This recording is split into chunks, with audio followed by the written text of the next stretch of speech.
Bonjour à tous, ici Patrice Roy du site lecompagnon.info avec une petite présentation pour vous montrer une option qui n'est pas souvent utilisée dans Excel, mais qui devrait l'être plus souvent, qu'il s'agit de donner un nom à une cellule.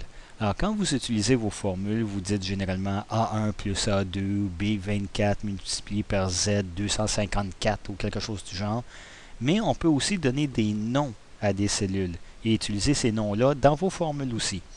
Alors, ce que je vais vous montrer ici, ce sont les différentes façons de donner des noms à des cellules et ensuite comment les utiliser dans des formules. Alors, première des choses, regardons, j'ai rentré quelques données ici. Alors, il y a le texte à la gauche, les valeurs à la droite.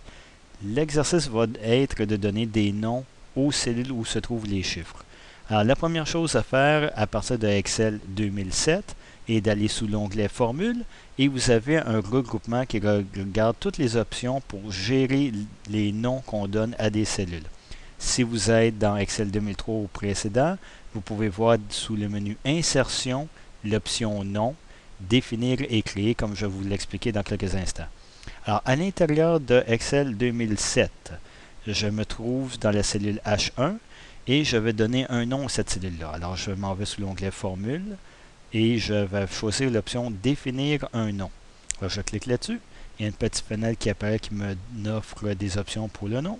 Et on voit qu'il m'offre le nom ou me suggère le nom transport. Mais comment il l'a fait pour déterminer que c'était le nom que je voulais donner? Alors, tout simplement, il a été voir la cellule qui est directement à la gauche de mon chiffre et il présume que c'est ça que je veux comme titre. Alors exactement, c'est ça ce que j'ai besoin, transport, et c'est la cellule H1 de la feuille de calcul numéro 1, alors pas de problème.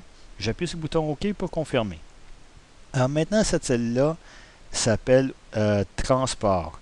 Je peux autant utiliser l'adresse H1 comme je peux aussi utiliser le nom transport dans toutes les formules par après. Alors, regardons une autre façon de faire. Alors, je vais me mettre sur la cellule H2. Je peux aller voir le gestionnaire de nom en appuyant sur le bouton. Et on voit déjà que transport est suggéré ici. Mais je vais créer un nouveau nom.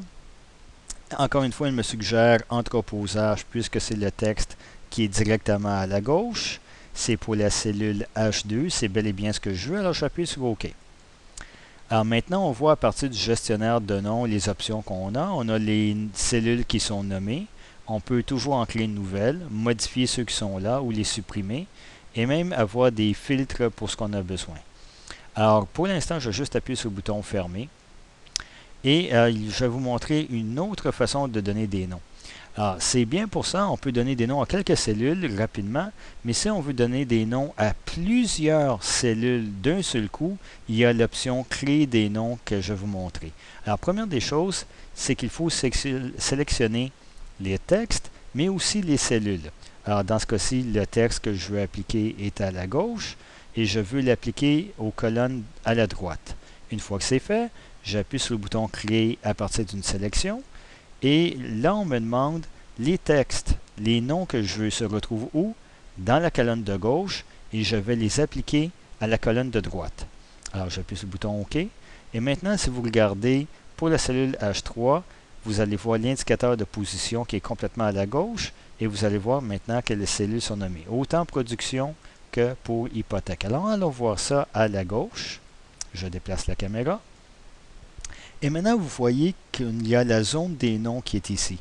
Et on a la liste des cellules qui sont nommées. Alors, supposons que je déplace mon curseur dans la cellule H1. Vous voyez que non seulement c'est la cellule H1, mais celle-là le nom transport. Alors, je peux aussi utiliser ça. Et en regardant la liste, je peux aussi me rendre directement à la cellule qui m'intéresse. Alors, je vais aller directement à la cellule production. Lorsque je vais cliquer dessus, le curseur va directement aller à cette cellule-là. Aussi, une autre chose pour les noms, on peut non seulement donner un nom à une cellule, mais aussi à un bloc de cellules. Alors, pour ce cas-ci, je vais appuyer sur le bouton Production. On revient à notre zone initiale et vous voyez que la cellule, le curseur est à Production. Alors, une autre chose, on peut aussi donner un nom d'une autre façon. Alors, par exemple, ici, dans la cellule H5, je vais tout simplement écrire 1 million. J'appuie sur Enter pour confirmer. Alors, je n'ai pas de nom, je n'ai pas de référence à côté. Je vais directement mettre le nom dans la cellule. Alors, je sélectionne la cellule H5. Et l'autre façon de donner un nom à une cellule est directement à partir de la zone des noms. Alors, on revient au tout début. Au tout début. Et ici, vous voyez qu'on a l'indicateur de cellule qui est H5. Alors, je clique dans la zone des noms, ici, et au lieu d'écrire H5, je vais écrire le titre que je veux. Alors, par exemple, on pourrait écrire Profit. Et si j'appuie sur Enter, ce serait confirmé. Il y a une chose que vous devez vraiment savoir au sujet des noms des cellules qu'on donne aux cellules et que vous ne devez jamais avoir d'espace si vous avez des noms composés. Alors, par exemple, si je voudrais que ce soit Profit Net, alors je pourrais regrouper ça de cette façon aussi, en mettant une majuscule pour commencer le nouveau nom. Ou une autre chose que le monde aime souvent faire, c'est tout simplement mettre un souligné entre les deux. Alors, majuscule moins, et je pourrais ensuite écrire Profit Net. Mais il faut faire très attention de ne jamais, jamais mettre d'espace dans le nom d'un champ. Excel ne l'acceptera pas. Alors, je dis Profit Net, j'appuie sur OK, sur Enter, pardon, et c'est fait. Cette cellule-là est maintenant nommée. Alors, maintenant, si on revient dans la zone des noms, on va s'amuser un tout petit peu. Alors, on a nos indicateurs ici, mais je peux aussi l'utiliser dans des formules comme je le disais. Alors, je vais mettre mon curseur ici au bas et je vais écrire une petite formule. Je vais écrire égal et je vais aller chercher transport. Et voyez-vous ce qu'il m'offre? Il m'offre l'option de toutes les cellules nommées ou des fonctions. Alors, je vais prendre transport. Je vais juste appuyer sur la touche tabulation. Il écrit transport au complet. Et je vais écrire plus. On va aller choisir production. Alors, Ah, voyez-vous, il m'offre quelques options. Je pourrais cliquer dessus ou appuyer sur la touche tabulation. Un double clic. Voilà. Alors, transport plus production. Si j'appuie sur Enter maintenant, ça me donne 275 000 $. Je peux aussi faire égal H1 plus H3, ce qui revient à la même chose.